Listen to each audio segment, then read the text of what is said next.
एक ऐसे उम्मीदवार का इन्होंने ऐलान किया है जो हार्वर्ड से रिटर्न है। एक ऐसे उम्मीदवार का ऐलान किया है इन्होंने जो अलीगढ़ मुस्लिम यूनिवर्सिटी में गोल्ड मेडलिस्ट रहा है एएमयू में। एक ऐसे उम्मीदवार का इन्होंने ऐलान किया है जो आईआईएम अहमदाबाद और आईआईएम बेंगलुरु से रिटर्न है। एक ऐसे उम्मीदवार का इन्होंने ऐलान किया है जो 1980 बैच का इंडियन रेवेन्यू सर्विस के तौर पर अपनी खिदमत जिसने ऑफिसर के तौर पर अपनी खिदमत जिसने देनी शुरू की।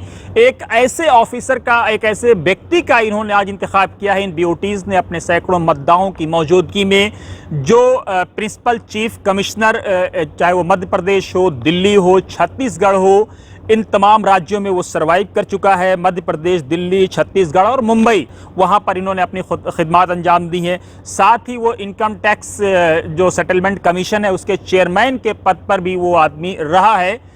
वो आदमी जिसने अपनी खिदमत अंजाम दी हैं, जो गवर्नमेंट ऑफ इंडिया का सेक्रेटरी के पद के बराबर का पोस्ट होता है, वहाँ से वो रिटायर हुआ है। जिसने हकीम अब्दुल हमीद साहब के कहने पर जामिया हमदर्द यानी हमदर्द नेशनल फाउंडेशन को ज्वाइन किया था, जिसमें कई अहम चेहरे उस वक्त हुआ करते थे, चाहे वो प्रोफेसर एएम खुसरू हों जो अलीगढ़ मुस्लिम यूनिवर्सिटी के वाइस चांसलर रहे, हामिद अंसारी साहब उस टीम का हिस्सा थे, नसीम अहमद जो अलीगढ़ मुस्लिम यूनिवर्सिटी के वाइस चांसलर रहे वो इस टीम का हिस्सा थे। और इन तमाम खूबियों के साथ उस आदमी ने आरसीए अलीगढ़ मुस्लिम यूनिवर्सिटी में भी अपनी खिदमत अंजाम दी हैं। जो ये हालात हुए उससे मुझे दिली बहुत ही तकलीफ पहुंची थी, तो मेरी एक अंतरात्मा थी कि भाई बहुत बदमज़गी है, गंदगी है, तो यहाँ से दूर हटो। तो मैंने अपने ज़मीर की आवाज़ सुनी, मैंने कहा मैं इलेक्टोरल प्रोसेस में हिस्सा नहीं लूँगा, क्योंकि मुझे लगता था कि जो हम राय देते थे वो मानी नहीं जाती थी, क्योंकि जो हेड होता है वही तय करता है, किसी की बुराई नहीं कर रहा हूँ। अच्छा, जो एम्स एंड ऑब्जेक्टिव थे उसको तो टच किए नहीं गया। हम उनसे इंडिविजुअली बोलते थे, अकेले बोलते थे कि साहब एम्स एंड ऑब्जेक्ट, तो जैसे एम्स एंड ऑब्जेक्ट यहाँ पे एग्जिस्ट ही नहीं करता था। राय देते थे, मैं राय देता था कि अल्लाह ताला हम लोगों को माफ़ नहीं करेगा, न कौम माफ़ करेगी, न मेंबर माफ़ करेंगे। जो हमारा काम है उसमें हम फेल हो रहे हैं। लेकिन खैर, जो कुछ होना था, मैंने जिम्मेदारी, मॉरल रिस्पॉन्सिबिलिटी, जो कुछ भी हुआ है सब आप जान रहे हैं, नहीं हुआ तो उसकी मैंने मॉरल रिस्पॉन्सिबिलिटी ली थी और मैं इलेक्टोरल प्रोसेस से अलग हो गया था। लेकिन बाद में सभी दोस्तों से, वेल विशर ने कहा कि अगर, मैंने कहा भाई मुझे मज़ा नहीं आता जब मैं सेंटर जाता हूँ। मेरी बेगम, घर वाले कहते हैं कि आप खुशी खुशी सेंटर जाते हो और जब लौट के आते हो तो टेंस होते हो, बीपी 10-5 बढ़ा होता है। तो सब क्या हुक्म हुआ है और जितनी आप लोग मोहब्बत मिली, जो भी मिलता था, उन्होंने कहा अबरार भाई अगर छोड़ के चले जाएंगे, जैसे जकी भाई बैठे हैं, कि अगर किसी इदारे में खिदमत करना तो ये तो झेलना पड़ेगा।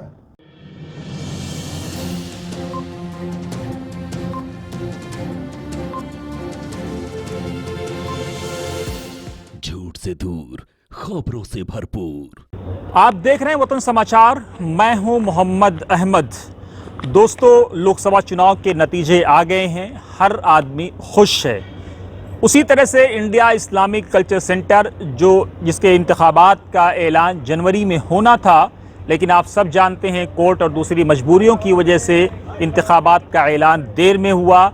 अब फाइनली 11 अगस्त को वोटिंग होगी और 12 अगस्त को नतीजे आएंगे।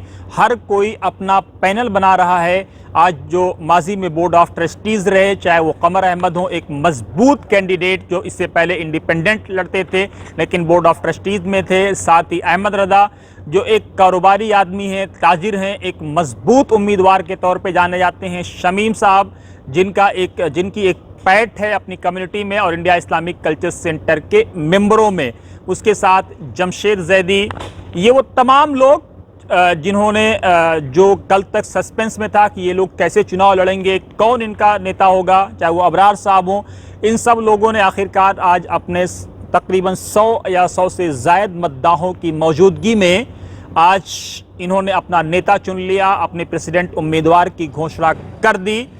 एक ऐसे उम्मीदवार का इन्होंने ऐलान किया है जो हार्वर्ड से रिटर्न है। एक ऐसे उम्मीदवार का ऐलान किया है इन्होंने जो अलीगढ़ मुस्लिम यूनिवर्सिटी में गोल्ड मेडलिस्ट रहा है एएमयू में। एक ऐसे उम्मीदवार का इन्होंने ऐलान किया है जो आईआईएम अहमदाबाद और आईआईएम बेंगलुरु से रिटर्न है। एक ऐसे उम्मीदवार का इन्होंने ऐलान किया है जो 1980 बैच का इंडियन इंडियन रेवेन्यू सर्विस के तौर पर अपनी खिदमत जिसने ऑफिसर के तौर पर अपनी खिदमत जिसने देनी शुरू की, एक ऐसे ऑफिसर का, एक ऐसे व्यक्ति का इन्होंने आज इंतखाब किया है इन BOTs ने अपने सैकड़ों मतदाताओं की मौजूदगी में, जो प्रिंसिपल चीफ कमिश्नर, चाहे वो मध्य प्रदेश हो, दिल्ली हो, छत्तीसगढ़ हो, इन तमाम राज्यों में वो सर्वाइव कर चुका है। मध्य प्रदेश, दिल्ली, छत्तीसगढ़ और मुंबई भी एक बड़ा राज्य है, वहाँ पर इन्होंने अपनी खिदमत अंजाम दी हैं। साथ ही वो इनकम टैक्स जो सेटलमेंट कमीशन है उसके चेयरमैन के पद पर भी वो आदमी रहा है। वो आदमी जिसने अपनी खिदमत अंजाम दी हैं, जो गवर्नमेंट ऑफ इंडिया का सेक्रेटरी के पद के बराबर का पोस्ट होता है, वहाँ से वो रिटायर हुआ है, जिसने हकीम अब्दुल हमीद साहब के कहने पर जामिया हमदर्द यानी हमदर्द नेशनल फाउंडेशन को ज्वाइन किया था, जिसमें कई अहम चेहरे उस वक्त हुआ करते थे, चाहे वो प्रोफेसर AM खुसरू हों जो अलीगढ़ मुस्लिम यूनिवर्सिटी के वाइस चांसलर रहे, हामिद अंसारी साहब उस टीम का हिस्सा थे, नसीम अहमद जो अलीगढ़ मुस्लिम यूनिवर्सिटी के वाइस चांसलर रहे वो इस टीम का हिस्सा थे। और इन तमाम खूबियों के साथ उस आदमी ने RCA अलीगढ़ मुस्लिम यूनिवर्सिटी में भी अपनी खिदमत अंजाम दी हैं। उस आदमी का नाम है, अब हम आपको बताते हैं कि अबरार अहमद, साबिक नौकरशाह अबरार अहमद। ये जो इमारत हमारे पीछे आपको दिखाई दे रही है, अबरार अहमद इसकी बुनियादों से जुड़े रहे हैं। ये वो इमारत है, इसके जो बानियों में से एक चौधरी आरिफ साहब थे, उनके साथ उनका जज्बाती और रूहानी रिश्ता था। जब अलीगढ़ मुस्लिम यूनिवर्सिटी में से वो दिल्ली आए थे UPSC की तैयारी करने के लिए, तो पुल बंगश में चौधरी आरिफ साहब के घर पर ही रुके थे और उनकी बेगम ने उस वक्त के बच्चे के तौर पर अबरार की मेज़बानी की थी, अबरार को खाना खिलाया था। उसके बाद वो इंडिया इस्लामिक कल्चर सेंटर की इस इमारत की तरफ बढ़े थे और इस इमारत से, इसकी बुनियादों से वो फैज़याब होते रहे। लेकिन माजी में एलिगेशंस, आरोप दर आरोप लगते रहे कि किसने क्या किया नहीं किया। अबरार साहब ने मॉरली उसकी रिस्पॉन्सिबिलिटी भी अपने ज़िम्मे ली कि जो कुछ अच्छा हुआ है उसके लिए हमारे लीडर ज़िम्मेदार थे, जो कुछ बुरा हुआ है उसके लिए मैं ज़िम्मेदार हूँ। अब अबरार साहब ने फाइनली इस बात का फैसला कर लिया है, अपने मद्दाहों के कहने पर, अपने चाहने जानने मानने वालों के कहने पर, कि वो अगर लोगों का प्यार, लोगों की मोहब्बत, लोगों की शफ़क़त, लोगों की मौद्दत उनको हासिल रही तो वो ज़रूर आने वाले इंडिया इस्लामिक कल्चर सेंटर का चुनाव लड़ेंगे। और आज कई अहम चेहरे आप हमारी वीडियो स्क्रीन पर देख रहे होंगे, कई अहम चेहरे जिनका मेंबरशिप नंबर 9 है, जो 700 के अंदर हैं, यानी जो इंडिया इस्लामिक कल्चर सेंटर की बुनियादों से जुड़े रहे हैं, शुरुआती दौर के मेंबर रहे हैं। ऐसे बहुत सारे मेंबर, चाहे वो परवेज़ हाशमी हो, चाहे वो मिर्ज़ा जावेद हों, कई अहम लोग, कई अहम चेहरे सामने आए। रियाज उमर साहब, कमर अहमद साहब, कई अहम चेहरों की मौजूदगी में आज उन्होंने इस बात को कबूल किया कि अगर मेंबर चाहते हैं तो वो इंडिया इस्लामिक कल्चर सेंटर के प्रेसिडेंट के लिए मेंबरों के मशवरे से 2024 जो अब तक के मेंबर हैं, अगर सारे मेंबर होते तो ज़्यादा अच्छा होता, लेकिन कोर्ट की अपनी रिजर्वेशंस हैं, कोर्ट की अपने गाइडलाइन है, कोर्ट की अपनी डायरेक्शन है, तो उसी वजह से 2054 मेंबरों के, तमाम मेंबरों के मशवरे से वो चुनाव में कूदने के लिए, उनके प्यार पाने के लिए, उनकी मोहब्बत पाने के लिए वो तैयार हैं। लेकिन मेंबरों का क्या फ़ैसला होगा वो मेंबरों को तय करना है। आज हालांकि मेंबर एक बड़ी तादाद में हाजिर हुए। शमीम साहब की तरफ से ये दावा किया गया कि यहाँ पर कोई भी व्यक्ति नॉन मेंबर नहीं है, ये बड़ी बात है। अब आइए हम आपको सुनवाते हैं कि अबरार साहब ने अपने तमाम मद्दाहों के बयान के बाद क्या कुछ मीडिया से कहा और क्या कुछ उन्होंने अपने मद्दाहों को संबोधित करते हुए, अपने बड़ों को, अपने छोटों को, अपने भाइयों को संबोधित करते हुए क्या कुछ उन्होंने कहा। सीधे पेश है इंडिया इस्लामिक कल्चर सेंटर से ये खास रिपोर्ट। थैंक यू शमीम भाई। जो डैश में बैठे हैं हमारे साथी बड़े भाई लोग, मैं नाम नहीं लूँगा क्योंकि टाइम कम है। जो मैंने यहाँ देखा, मैं जब सेंटर का वजूद नहीं था तब से मैं जुड़ा हुआ हूँ। आप कहेंगे कि सेंटर का वजूद नहीं था कैसे जुड़ा हुआ हूँ, तो हम 78-79 में एग्ज़ाम देने जब आते थे तो आरिफ चौधरी साहब के घर में पुल बंगश में रुकते थे और वो 15-20 लोगों को भाभी खाना बनाती थी। तो उस वक्त मैंने तय कर लिया था कि आरिफ भाई से मेरा कोई रिश्ता नहीं है खूनी, लेकिन इतना पेन ले रहे हैं तो अब तो मुझे ऐसी मेहनत करना है कि मुझे UPSC में क्वालिफाई करना है। तो आरिफ भाई को खुशी मिलेगी, उनकी रूह को खुशी मिलेगी। मैं जुड़ा रहा। फिर कंसेप्ट आया जब हम अलीगढ़ से पढ़ने आते थे कि कोई जगह होना चाहिए, तो फिर जगह का इंतखाब किया गया, कोशिश की गई, उसमें मैं नहीं जाऊंगा। अब हकीम साहब ने 10 लाख रुपए दिए, 10वीं बार बताया जा चुका है। तो हम लोग की कोशिश नहीं होती तो ज़मीन ही अलॉट नहीं होती। जो ये हालात हुए उससे मुझे दिली बहुत ही तकलीफ पहुंचती थी। तो मेरी एक अंतरात्मा थी कि भाई बहुत बदमज़गी है, गंदगी है, तो यहाँ से दूर हटो। तो मैंने अपने ज़मीर की आवाज़ सुनी, मैंने कहा मैं इलेक्टोरल प्रोसेस में हिस्सा नहीं लूँगा, क्योंकि मुझे लगता था कि जो हम राय देते थे वो मानी नहीं जाती थी, क्योंकि जो हेड होता है वही तय करता है, किसी की बुराई नहीं कर रहा हूँ। अच्छा, जो एम्स एंड ऑब्जेक्टिव थे उसको तो टच किए नहीं गया। हम उनसे इंडिविजुअली बोलते थे, अकेले बोलते थे कि साहब एम्स एंड ऑब्जेक्ट, तो जैसे एम्स एंड ऑब्जेक्ट यहाँ पे एग्जिस्ट ही नहीं करता था। राय देते थे, मैं राय देता था कि अल्लाह ताला हम लोगों को माफ़ नहीं करेगा, न कौम माफ़ करेगी, न मेंबर माफ़ करेंगे। जो हमारा काम है उसमें हम फेल हो रहे हैं।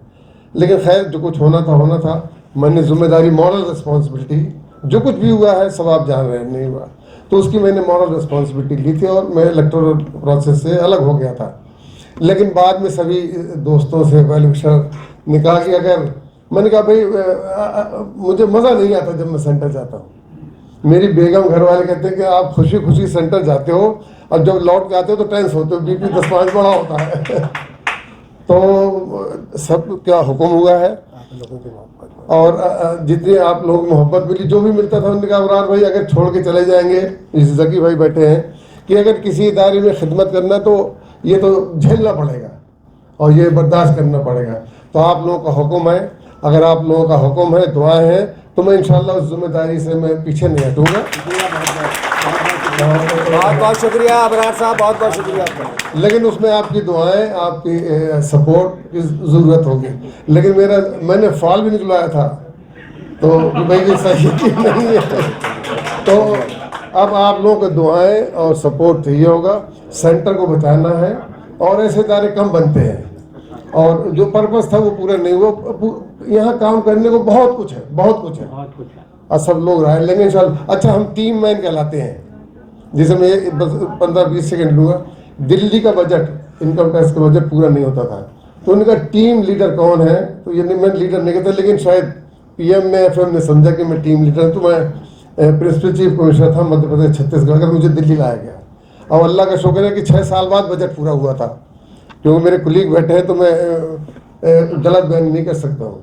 फिर मध्य प्रदेश छत्तीसगढ़ में रहा, तो जिम्मेदारी और जो मेरी कामयाबी होती है, मैं अपने आप को उतना अहल नहीं समझता हूँ, अल्लाह की मदद उसमें शामिल होती है, तभी मैं काम कर पाता हूँ।